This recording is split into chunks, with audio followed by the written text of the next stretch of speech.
राधे राधे मेरे प्रिय साथियों, आप सभी लोग जानते हैं कि नवरात्रि की अष्टमी कब है। इसको लेकर लोगों के मन में बहुत असमंजस की स्थिति है, क्योंकि साथियों इस बार नवरात्रि पूरे 10 दिनों की पड़ रही है।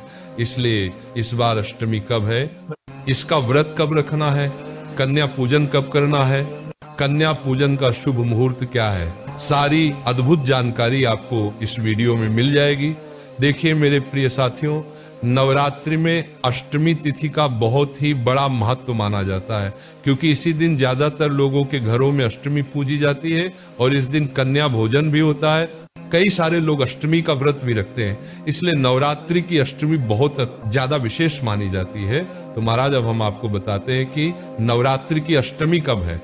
महाराज इस बार अष्टमी तिथि की शुरुआत 29 सितंबर सोमवार के दिन शाम को 4:32 से होगी और इसकी समाप्ति अगले दिन 30 सितंबर मंगलवार के दिन शाम को 6:06 पर होगी उदया तिथि के अनुसार। 30 सितंबर 2025 मंगलवार के दिन ही शारदीय नवरात्रि की अष्टमी तिथि रहेगी और इसी दिन जो लोग अष्टमी का व्रत रखते हैं वह व्रत रखेंगे और जो लोग कन्या पूजन करते हैं वह कन्या पूजन करेंगे और जो लोग हवन करते हैं वह इसी दिन अष्टमी 30 सितंबर 2025 मंगलवार के दिन ही शारदीय नवरात्रि की अष्टमी तिथि रहेगी और इसी दिन जो लोग अष्टमी का व्रत रखते हैं वह व्रत रखेंगे और जो लोग कन्या पूजन करते हैं वो कन्या पूजन करेंगे और जो लोग हवन करते हैं वह इसी दिन अष्टमी के दिन हवन करेंगे।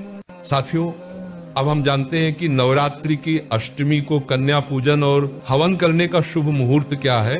तो अष्टमी का शुभ मुहूर्त 30 सितंबर को सुबह 6:18 से सुबह की 11:55 तक कन्या पूजन का शुभ मुहूर्त है। वैसे साथियों आपको सुबह 8 बजे से दोपहर 12 बजे के बीच में कन्या पूजन और कन्या भोजन करवा देना चाहिए। इस दिन मां महागौरी की पूजा की जाएगी।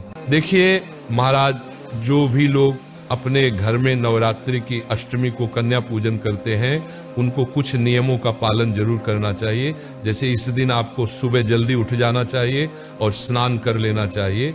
अपने घर की पूरी साफ सफाई करके भगवानों को स्नान कराना चाहिए और आपको इस तरह ऐसा भाव बनाना चाहिए कि आपके घर में स्वयं कन्याओं के रूप में 9 माता रानी आने वाली है और आप उनकी पूजन करने वाले हैं। और महाराज, जो लोग अष्टमी को अपने व्रत को खोलते हैं तो वह सभी लोग हवन करने के बाद, कन्या पूजन करने के बाद ही अपने व्रत को खोले।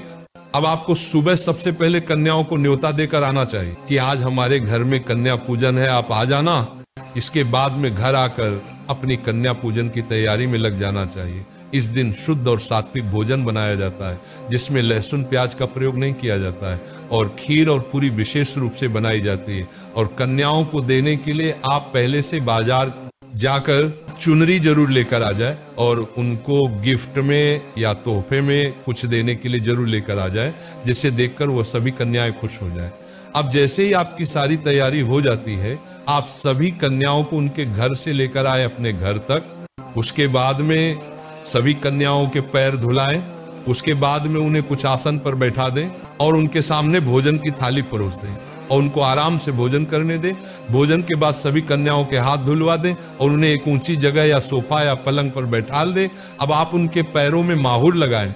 अब उनकी पूजन करने के लिए अपनी थाली तैयार करें और सभी कन्याओं को एक एक करके चुनरी उड़ाए, तिलक करें, चावल लगाए, उनको फूल चढ़ाए और उनकी आरती उतारे। और सभी कन्याओं की आरती उतारने के बाद पैर भी आप जरूर छुए और आशीर्वाद लें। साथियों, आप सभी कन्याओं को कुछ पैसे जरूर दें, चाहे 5 रुपए चाहे 10 रुपए जरूर दें और फिर सभी कन्याओं को आराम से खेलने दें। महाराज, अब जब सभी कन्याएं खेल के थक जाएं और घर जाने को तैयार हो जाए, तब आप उनके लिए जो तोहफा लेकर आए हैं वह सभी कन्याओं को एक एक करके दें। ये तोहफा गुड़िया, पेंसिल, किताब, कुछ भी हो सकता है जो कन्याओं को पसंद आए और अपना हाथ पकड़कर उनको उनके घर तक छोड़कर आए। साथियों, अब आपका कन्या पूजन पूरा हो जाता है।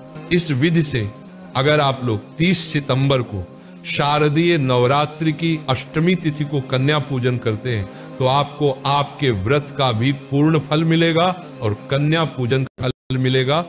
इसके अलावा साथियों, अगर आपको अभी भी कोई परेशानी है अष्टमी तिथि को लेकर या कन्या पूजन से जुड़ा हुआ, तो आप हमसे कमेंट करके पूछ सकते हैं। और आप हमारे चैनल को अभी सब्सक्राइब कर दीजिए। बाद में आप भूल जाते हैं। और आप हमारी ये वीडियो कहाँ से देख रहे हैं जरूर बताएं। राधे राधे मेरे प्रिय साथियों।